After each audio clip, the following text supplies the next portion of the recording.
Zoom correctly. Okay, let's begin. Yeah, someone's on the Zoom already. Perfect. We are on Yud Amud Aleph, or 10a3 if you're following in the art scroll. And the Gemara was in the topic of the Arei Miklat and describing the cities that we talked about with regards to the names of the cities and the way that they were split. Amar Rabbi Tanchum Bar Chanilai. Rabbi Tanchum Bar Chanilai says, "V'pnei ma zachar Reuven limanot b'hatzalat techila." How come when we talk about the shevet of Reuven has in his portion the city, the Betzer, which comes first? So why are we mentioning the city of Ir Miklat in the portion of Reuven first? How come that one comes first? The Gemara answers, because he also was the first to save. Why? When it came to the story of Yosef, Shneimar v'yishma Reuven v'yatzilev mi'adam, that Reuven actually saved Yosef first. So in the conversation of saving, who gets mentioned first? Reuven. And that fits with the fact as a zechut for him saving what he did for Yosef back in the day. Darash Rabbi Simlai taught, "My dichtiv az yavdi Moshe shalosh erim be'aviyad and mizracha shemesh Moshe Rabbeinu said to Moshe, Amar HaKadosh Baruch Hu Moshe, HaKadosh Baruch Hu said to Moshe, Hazrach shemesh lerotzchim." Right? When you have a rotzeach, a inadvertent murderer that's now going to be saved in this Ir Miklat, so you're causing, so to speak, the sun to shine for them. That's why it says Moshe az yavdil Moshe shalosh erim be'ever yadin mizrach hashamesh. And the mizrach shamesh means in the east, towards the sun, which rises in the east. So the Gemara's drasha is mizrach hashamesh means shine the sun for them. Ikadam, another opinion says amalo hizrach hashemesh rotzchim. No, it's not that you shine like Hashem is telling them, shine the sun by taking care of their needs, but rather what you've done by separating this city is you've caused the sun to shine for them. What's the difference between these two approaches? The first two approaches, Hashem is saying to Moshe, this is what you should do. The second approach is, what are you doing?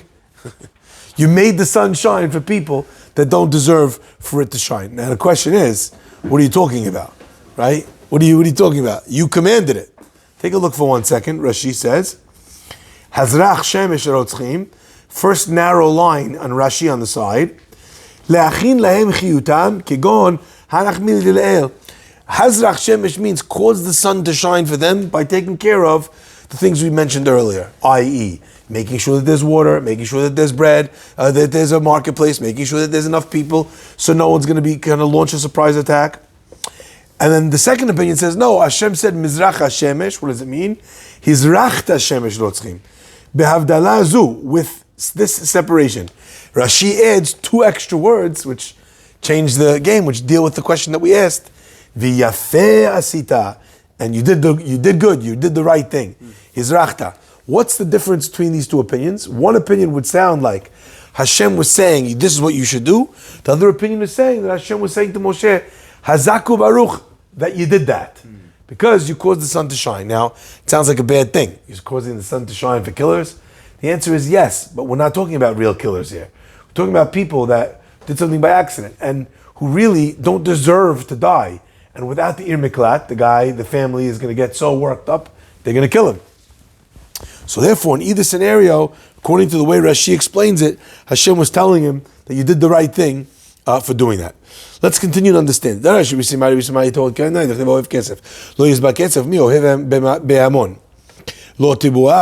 The pasuk says, someone who loves money, right? Lo yizba kesef. No matter how much money he has, he'll never be filled with it. Umi ohev behamon lo tibuah. And someone who loves, hamon means the majority, a lot of people, lo tibuah has no food. Okay? The Gemara says, what does that mean? Ohev kesef lo yizba kesef, someone who loves money. Lo yizba kesef, zeh Moshe Rabbeinu. This is Moshe. He knows that those 3 cities he's going to separate are not actually going to do anything. Until they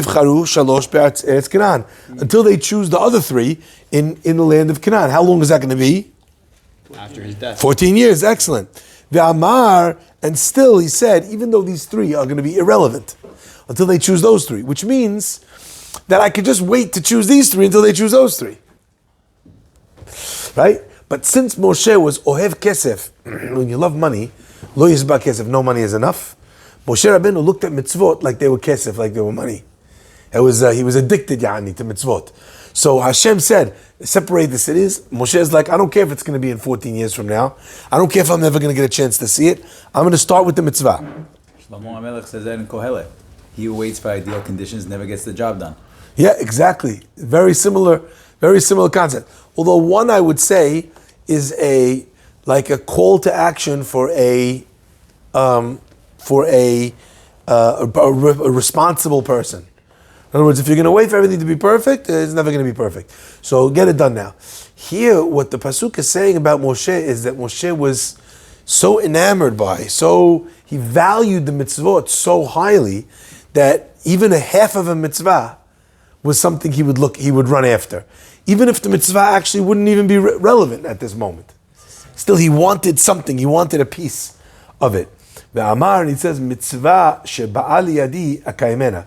A mitzvah that's come to me, right? Of course, I'm going to do it as soon as I can. But you see the difference I'm pointing out? Yes.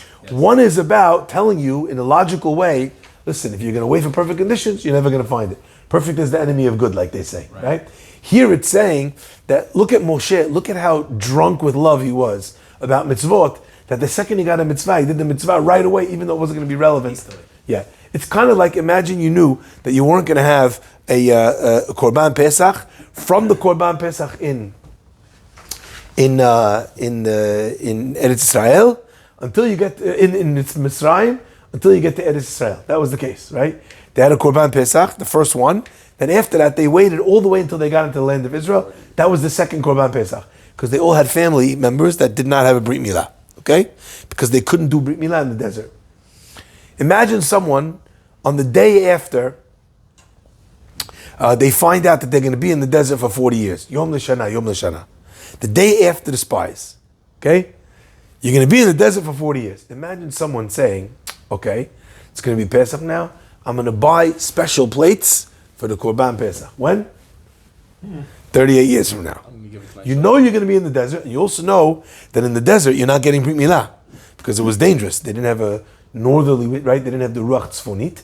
They didn't have this northerly wind. It was dangerous to do Brit Milah for your kids. What is it? What does that have to do with the Brit Milah? That in a place where there's no northerly wind, to give Brit Milah is sakanat nefeshot for the child. What kind of wind? That's why. A northern wind from the north. Why? What would happen? It's a health concern. To the point where twice we find this. Moshe Rabbeinu doesn't give his son Milah. Why? Because they're on the road. Same reason. No northerly wind. The Malach comes, but when does the Malach come? After. Only after he now checks into the hotel. The Malach is like, okay, when you were traveling, fine. But now you got here, why are you busy with checking? For his son. For his son. For his son. Yeah, okay? So when it comes to the Jewish people also, they know that for 38 years they're not going to get Brit Milah. But could you imagine someone saying, but I so want to do the mitzvah. Sorry? Tzipporah did it to save Moshe Rabbeinu's life. Right? She saw that he was being swallowed from on top and then again got rid of him and went from on bottom. So illustrating each time it ended right by the place of the Brit Milah. That's how she knew what the problem was. Okay? Now, and that's what a great lesson in Midah Keneged Midah punishment, that's how you read a punishment. Which mitzvah, which sin do I need to focus on? Let me look at the punishment, what it was, and I could work out from that what I need to be doing. Fascinating. Okay? But what we're seeing over here is this obsession, this excitement, this love of mitzvot that it was never enough. And they always wanted to do a little bit more. Mitzvah sheba'ali yadi akaymena, I want to fulfill it. Says the Gemara, Umi ohev, what's the second part of the pasuk? Umi ohev behamon lo tivua. Someone who loves many people, right, has no tivua, has no wheat or grain. Lemi na'eh lelamed hamon. Who is the person who should be teaching many people? Mi shekol tivua shelo, someone to whom all of his tivua, all of his sustenance, right, shelo, belongs to him. So if you want to be a teacher, Mi ho'eva hamon. Who's the guy who should be teaching the people? Someone, kol tivuah, all of anything you could reap from the field, he's reaped. He's already taken in. So a Talmid Chacham that's proficient in Torah on that level can teach all of Am Yisrael. This is what Rabbi Elazar says. Who shall speak the strength of Hashem? Yashmiya kol tilato, should be able to tell over all of his praise. The Gemara is Doresh lemina. Who's going to be the person lemalil gurot amonai to teach of Hashem's giburot, in public? Gemara answers, someone who's capable of expressing all of his praise. So what actually are we talking about over here? I mean, the simple understanding now over here at this point is that we're talking about a person who speaks praise of God. What is that referring to? Who is the person who speaks praise? Talmid Chacham? No, because we're saying that the Talmid Chacham is the one has the zechut to say the praise. Who do you think that is? Simple pshat. Who wrote the Psalms? Sorry? Whoever wrote the Psalms. So you're saying that this pasuk is only written about the one who wrote the Tehillim? The guy who got to the city. Sorry? The guy who got to the city. What do you mean? So here we're just saying the person who could speak the strength of God. What does that mean? To speak or to praise the strengths of Hashem? Who does that? Be Yehudi. Chazan. Oh, there we go. The simplest expression of this Gemara is who is supposed to be the one that will speak the praises of God? The one, Yashmiya kol tilato, who knows how to express all of God's praise. That means if you're a big Talmid Chacham, then you're worthy of being the person who speaks God's praise. Because in the art scroll it says due to his broad knowledge of Torah. Yes. So that doesn't really lend itself to Chazan, right? No, that's what it's saying. Who should be the Chazan? The guy who has a tremendous amount of Oh, Torah. I understand. It's who's fitting to be the Chazan. Who's fitting to be the one who speaks the praises of God? Someone, Yashmiya kol tilato, someone who could speak all of his praises. How much of a Talmid Chacham do you have to be? How much knowledge of God do you need in order to be worthy of being that guy? It's a little, once you start the things of a Chazan, it's very serious. It's not to become a Chazan. It's I didn't But really why want to do we jump take in it so there, lightly? To be honest. So the answer is that we don't take it so lightly, but sometimes we have slim pickings. I hear you, but that's a fixable problem. Yeah, we have to turn everyone into Talmidei Chachamim. So we're starting. We're doing this. Soon we're going to have an army of Chazanim. Because we're going to have an army of Talmidei Chachamim. I was just going to say import the Talmidei Chachamim, but no, we can do that too. Exactly. We'll get there. To quote a very inspirational fellow, we'll get there. Okay? Shekol tivuah shelo. Shebakim mikra mishnah. Sorry. All right. Let's continue. Guess who feels unfit to do milcha now? Says the Gemara. By the way, I want to share one thing. They came to a rabbi once and they said, we have two people to be chazan. One guy, big Talmid Chacham, horrible voice. The other guy, amazing voice. I'm a regular guy, not zero, regular guy. Who should we have? Switch off. Sorry, switch off. Whoever will inspire the kahal to pray better. So the rabbi said like this. He said, what the Gemara is telling you is who you should choose as a chazan. But if the guy doesn't have the voice to be able to be a chazan at all, his Torah learning doesn't make him into a chazan. You understand? So in other words, if you're choosing between two people who know how to sing, one guy sings better, other guy sings good but learns better, you choose that one. There's also a shul that has a singing rabbi. There's a shul that Just is says his voice sometimes, Who's there? Which shul are you talking about? You. Bezat Hashem. I started looking into some alternate therapies, by the way. Someone told me you should take marijuana. I was like, why? He's like, it can't hurt. I was like, Can't hurt. that does not sound like scientific evidence. It can't hurt. Nice. That was his logic for why I should take it for my throat. Okay, let's continue. for your throat, okay. Yeah, that was his logic. Okay. Forget about it. Okay? No, I think he was saying. It can hurt. I think he feel like was. If you smoke, it hurts your throat. I don't know. I'm not. I never smoked even a cigarette in my life. I'm not advocating for any drugs. Okay. Edibles. Yeah, all right. Let's continue. So the Gemara says. Oh, so what was my point with that? My point with that was that Rav Chaim was saying that to be a chazan, a person has to have a voice. Now, we don't mean to lead any prayer. That's not what we're talking about. We're talking about chazan, right? A person who prays, shacharit during the weekday or mincha, he's not singing. He's reading, But when we're talking about a chazan, we're talking about the high holidays, Shabbat, when someone is singing something. The halacha is it should be on Rosh Chodesh, right? So on Rosh Chodesh, you're not supposed to read Hallel. Hallel is supposed to be sung. That's a good halacha for tonight between Mincha and Ravi. Well, it's too late because now Hallel's We'll over. learn for next But this morning, it comes up every month. but you were here this morning. Yeah, we ripped So through when it came time for my Hallel, Yeah. I don't know if you saw, I laid down You a sang. track. I understand. Then Why? What happened? Yeah. We went right back to zipping through it. Yeah, but we sang the whole second half. So at least that. Chamavadia says, Hallel means that you're singing to Hashem. All right, praise. So to rip through the singing, right? I don't know, like today, because since today, I think maybe in this world, the world that we live in, we're going to have an excuse. You know why? Because it is only in our crazy world that rap is considered music. So maybe in Shamayim, I just came up with a way of judging favorably. Defense. You see, I just defended the whole nation. He wasn't zipping, he was Right? rapping. No, yeah, exactly. He was rapping, and that's also music. Okay. No, but I think most people don't know that. That rapping is music. But you have this thing. I've expressed it before, specifically with regards to also silichot. Chamavadia also says it with silichot. Silichot should be sung. It doesn't mean that it has to be done, you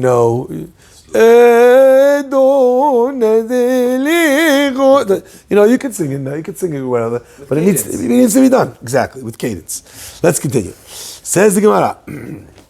Now, by the way, another way of learning this Gemara is that we're not talking about a chazan at all. We're talking about a person who's capable of praising Hashem. You can't praise Hashem if you're not a Talmid Chacham. Now the question is, what does that mean? What? So I can't pray if I'm not a Talmid Chacham? Of course you can. However, the Gemara tells us that there was once a fellow who was praying. We discussed this in Masechet Ta'anit. The Gemara says he was praying, and he said, Hashem is this, Hashem is that, and Hashem is the other thing, right? And then he finished, they're like, you finished? He says, yeah. He goes, how dare you? How dare you? What do you know about That's what Hashem is praised, V'sulo, and not more. When you say Ha'el, Hagadol, Hagibor, V'hanora, you're quoting Moshe Rabbeinu from the Torah. But for you to decide the praise of God, that's it? However much you say, it's never going to be enough. So the minute you go off script, if you're saying what Moshe said, I'm just saying what Moshe said. But if I'm saying praise myself, then it's a very big risk. Because what if I don't say anything in? Maybe that's what the Gemara means. Who's going to go and say praise of Hashem? Yashmiya kol tehilato. Only a person who's capable of saying all of his praises. Yashmiya kol tehilato. really understands. If you can't say kol tehilato, you can't be yimalel givurot amonai. You can't dictate the praises of God. Because you know what? You're going to skip some. So Torah says only a tremendous Talmid Chacham, who knows everything, would be able to create his own praises of God. In which case, then this Gemara would not be talking about Chazan at all. It's talking about a person who's composing praises to God. Composing. Okay? Let's continue. The Gemara says, on the same pasuk, Rabbanan v'item Rabba Bar Mari Amar Rabbanan. And some people say in the name of Rabba Bar Mari, Mi ohev behamon lo tivua. Who is the person who loves everybody? Right? The hamon lo tivua. Kol ohev behamon lo tivua. Now let's just look at the pasuk. I just want to point something out. Okay?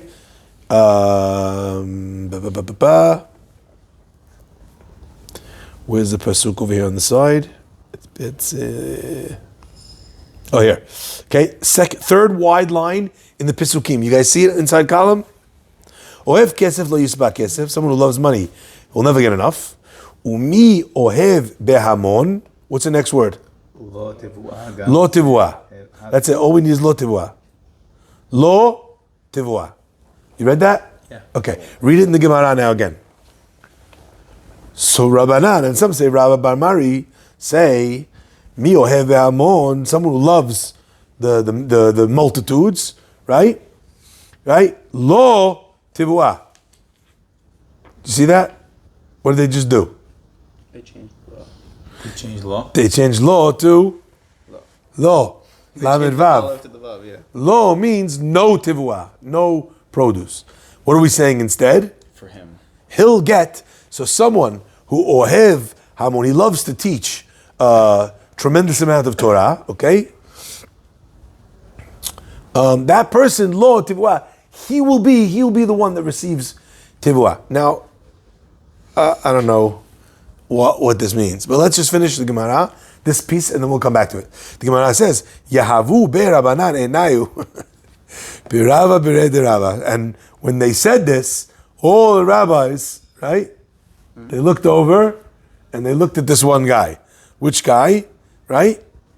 Rabbi Mari. What did this person, why were they looking at him? Because this fellow, Rava Bire de Rabba, he was someone that loved rabbis. And if we're saying over here, Mi ohev behamon, if you love the person who teaches the masses, you ohev behamon, you love the rabbi who teaches everybody. If you love the rabbi who teaches everybody, lo tivua, that gets you a tremendous amount of riches. So Rabba, this fellow, this rabbi was someone, what's it called, who experienced this beracha. Now, lo tivua literally means No produce. Lo with a vav. Then for him, tivua is produce. Literally, you read it, it means he's going to get a lot of parnasa. So love talmidei chachamim that teach the masses, and you will get tivua. You'll get parnasa. Why is the Gemara over here expressing it or explaining it that it means that you're going to have children that learn Torah? Let's take a look at Rashi. Ya'avu Rabbanan. You see this? Yeah. Right? Rabbanan v'tem Rav Mari Amri mi ohev be'amon ha'ohev talmid chacham, someone who loves a talmid chacham, okay? You love the person who teaches the masses. Lo tivua haTorah mechazeret elav, the Torah returns to him ve'al zaro and his children. Kidamrin b'am, like we say in the famous expression goes, Haimad derachim Rabbanan, the person that loves rabbis, havin lebanin Rabbanan. He has children who are rabbis. You love rabbis, you get children that are Talmidei Chachamim. So as soon as they taught this, everybody looked at this one rabbi. What would you give to be the guy that everyone looked at when they taught that? Right? They all looked at Rava Birei de Rabba. Shahaya ohev Talmidei Chachamim biyoter. He loved Torah scholars so much. Hayu lo banim Talmidei Chachamim, and he had children that also became Torah scholars. Now, I always love this idea because this is one of those cases where you kind of have two ways to see what this means. One way is segula. Beautiful. You cook a challah in the shape of a key, you get a lot of money. Yeah, you love Talmidei Chachamim, your children automatically become Talmidei Chachamim. But there's maybe a different way of understanding this. Children who grow up with a father who's obsessed with rabbis, loves rabbis, who all the time only talks about how special, how amazing, how wonderful, how holy the rabbi is. What do the kids want to be? rabbis. Rabbis. Same thing with basketball. So some element of this. Who you idolize is what your children will respect. Yes, I always tell you that. I told you that story with my son with Yitzchak. I told you that story. One of my favorite stories. Anyway, I was watching a game in London, and Yitzchak comes up. He's my only son, so he's the one I get to talk sports with, sometimes. Anyway, so I call him over. I was like, "Look at this," right? And it was like unbelievable. Like it was the top 10. Plays of the month or the week, I don't know what it was. So I'm showing him, I was like, look at this, look how cool. And he's looking at these basketball players and they slam dunk, outside shot, impossible, dribble, da-da-da. And I said, look, isn't that cool? And he looks at the phone, he's looking at these guys playing playing ball. And he's like, yeah, they're so cool. And I was like, oh no. I just told my kid that the coolest people are these guys They're playing a ball on the phone. This is what I taught myself. So I try to catch myself immediately. I said, but you know who's even cooler? He goes, who? I said, tzaddikim. Good save, Dad. Ready? I thought so. And my son goes, yeah, tzaddikim are much cooler because they're even better at basketball. Okay. He saw for 1 second that he thought, at least the way he understood it, that his father thought that this was so cool. Immediately, that became part of his value system. Crazy. On the spot. So much so that when I then turned it around, I'm like, oh, tzaddikim are the coolest. He's like, yeah, obviously, because they play basketball. But the barometer of what was cool was that. Right? Yeah, again, he's 3 years old, 4 years old, already sensitive enough to pick up on this. So one element of the Gemara is a person shows tremendous chiba to Talmidei Chachamim. Yeah, should know as well that was a huge thing that many people used to fight for the honor of having and hosting Talmidei Chachamim that would come to the city. I remember once a fellow came to me in London, and he said, "You want to ask?" It was collecting money in the community. So beautiful long white beard, looked like he was one of the Avot HaKedoshim, Guy comes to me, he goes, does he need a place to stay? I said, I'll find out. I mean, probably he's here from Israel. The guy says, he goes, ask him, tell him I have a space for him if he wants to stay by me. I said, that's so nice of you. I said, do you know him? You know who he is? He said, no. I said, so why are you inviting him if you have no idea who he is? He said something that I was shaken. This is a regular guy, not a religious guy. He said, because my wife and kids won't know the difference. He invites the guy over, long white beard, looks like a big rabbi. He doesn't know the difference. He doesn't know if he is or if he isn't. He doesn't care. Because he knows that his wife and kids will say, Daddy had a big rabbi. Daddy showed respect to the rabbi. Wow. What a beautiful, simple, very simple, but very beautiful approach of Rachim Rabbanan, of loving the Chachamim. Now, I just want to point out, let's go back to the Pasuk. Where did the Gemara learn this from? Which part of the Pasuk? It says, Mi ohev hamon, right? Someone who loves, let's go read the Pasuk inside. Right? The Pasuk says, Umi ohev behamon, someone who loves behamon, those that teach the masses, right? Lo tivuah. No tivuah. How did the Gemara? It says lo with an aleph, not lo with a vav. What are you doing? You're flipping on its head. You're like, look, I could prove. I have a proof for this. You know how you know? You know how you know that you get extra credit. You know, you get the tibuah, you get the produce. Right? You produce what you're trying to do, what you're trying to achieve, because this pasuk says it. Meanwhile, it says lo with an aleph, which means that you don't get anything. How did we take the pasuk that says no produce and turn that into Can you do that by the 10th? him produce? Can you do that by the 10th? So one way of thinking about this is by what's it called? Yeah, okay, there you go. Right? Lo tirtzach means you should kill for him. Lo, Hashem, yeah. Yeah, lo tinaf. Have adultery for him. But for Hashem, not for you. La lo, because lamed with a vav. You don't. So one element is that there's a kiri ketiv. There's a tradition that you read it in both ways, right? Like we say in the pasuk, "Hu asanu velo anachnu." That's a kiri ketiv in the Misorah. That means that they handed down through the ages that this pasuk is meant to be read as a law and a law. But over here, do we have that? So what's going on? I think the answer is very, very beautiful. The answer is, it's not saying that you should read the law as a law. It's not what it's saying. It's saying, mi ohev behamon, a person who loves the Talmidei Chachamim that teach Am Yisrael, lo tivuah. He gets tivuah, he gets the produce. How does it say? It says that he doesn't have produce. The answer is, for a person who himself does not have produce, a person who himself is not ra'ui or is not capable of bringing up sons that are Talmidei Chachamim, what's the answer for such a guy? This guy who loves Hamon, but lo tivuah, but he doesn't have the ability to be able to produce such a thing, That's the Gemara's derasha. This is a way for lo tivua to become lo tivua. Very powerful, okay? Let's continue. Says the Gemara, which also kind of flips the script on when they all looked at the guy. When they all side-eyed this guy, right? If that's what it means, if that's the way we're learning the Gemara, maybe it's also a little bit of a shade side-eye, right? Because it's like, and you couldn't do it yourself. But at least you showed this great love for the Talmidei Chachamim. The Gemara continues, all right?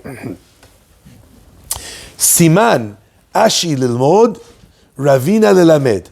We learned from here, Siman, to remember, that Ashi Lilmod, Ashi means to teach, and Ravina Lilamed. Now, just important to know, who are these two people? Ashi and Ravina. They're from the Mishnah tonight, no? Nope. They're from the Gemara. But more importantly, they're the ones that compile the Gemara. So you know how you have Rabbi Yehuda that compiles the Mishnah? The Gemara was put together by Ravina Ravashi. Okay? So these two people, Siman, Ashi Lilmod, Ravina Lilamed. What is that coming to remind you? Ravashi Amar, Ravashi taught, Kol ha'ohev lilmod behamon, lo tivua. Someone who loves to learn. He has the Mesorah because he wrote it down. Correct. Not just they had the Mesorah, they were the ones that gathered the various pieces and put it together and expressed it in the way that they felt was the correct way to do it. Okay? So the Gemara says, how does this work? When you love to learn behamon with many, lo tivuah, then you produce. Okay? So the Gemara is actually expressing that a person who learns by themselves is not going to be able to achieve very much in their learning, but rather someone who loves to learn with many people, that kind of a person is a person who gives tivuah. So lilmod, that's why Ashi lilmod, because Rav Ashi just taught you this pasuk about lilmod. V'haynu da'amar Rav Yossi Bar Bechanina. This is Rav Yossi Bar Bechanina used to mean when he said, "My dechtiv," what does it mean? Cherev el habadim v'noalu, right? The sword el habadim from the word levad, which means to those that are alone. Individuals, v'no'alu, and they become simple, they become full. What does it mean? What's coming to communicate is, cherev al tzavare sonehen shel tamidei chachamim. Whenever you see these words, al sonehem shel tamidei chachamim, a lot of times it's actually referring to the people themselves. It's called lishna saginor. So as an example, in today's day and age, we're very careful. You never want to say a guy's blind. What do you have to say? Sight challenged. That's what they're saying now, right? You can't just call a guy. You can't say a guy's disabled. You have to say that he's what's it called, right? That he is physically challenged. A person's not, you can't say the word retarded. What do you say instead? Mentally challenged. Okay. So lashon saginor means what? Special needs. Special needs, exactly. Okay, so you're communicating the thing in like a polite way. But the Gemara's version of saginor is that when you spoke about a guy who was blind, saginor means he sees a lot. Right? So it's the opposite expression. So says the Gemara, Cherev al tzavare sonehem shel tamidei chachamim, a sword on the neck of those who hate the tamidei chachamim, sheyoshvim ve'oskim b'torah bad bebad, that sit and learn Torah by themselves. What does it mean on the enemies of the tamidei chachamim? If you read it simply, it means people that hate Talmidei Chachamim. But the Saginor way means that it's actually talking about Torah scholars. A sword on the neck of Torah scholars who learn by themselves, bad bebad. They learn by themselves without anybody to learn with them. Not only that, ela she mitapshin. Not only that, they become simple, like from the word tipesh. They become like fools. How do you know this? Because the end of the pasuk says v'no'alu. K'tiv hacha, it says over here v'no'alu.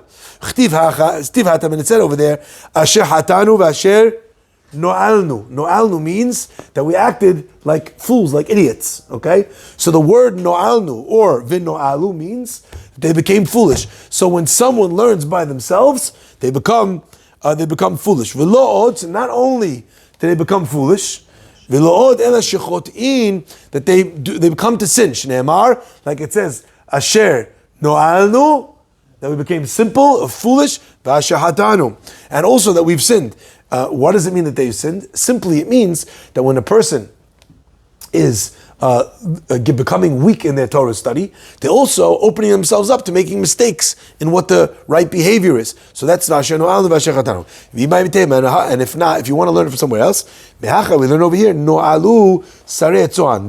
The Sarim, the officers, the heads of Tzoan became simple, they became foolish. And therefore they lost it. Now, one of the examples of this, by the way, this is the example that we've discussed before, where the Mishnah tells us that there was one of the great Talmidei Chachamim, Elazar ben Rachi, went and he exiled himself to a place where there was no Torah. And he's sitting there as one of the greatest Tanaim, and they called him up to the Torah, and instead of reading HaChodesh Hazeh Lachem, what did he read? HaCheresh Haya libam, that their hearts were deaf, right? So he couldn't even read the pasuk correctly, right? And what do we learn from there? He learned from there that a person should always be goleh only, should only be redeemed to a place of Torah, and never to be alone without his friends and without his compatriots. He was relying on the fact that he was such a great Torah scholar. I'll be okay, I'll study myself. I don't need anybody. I could learn myself. What we're seeing over here is Asher No'alnu V'Asher Chatanu. The person, number one, becomes foolish. Number two, his level of wisdom drops. But number two, also he can come to sin. Baruch Adonai Le'olam. Amen ve'amen. Hoshea et amecha barach et naratek urim v'nasem ad ha'olam. Can anyone say Kaddish? B'chavod.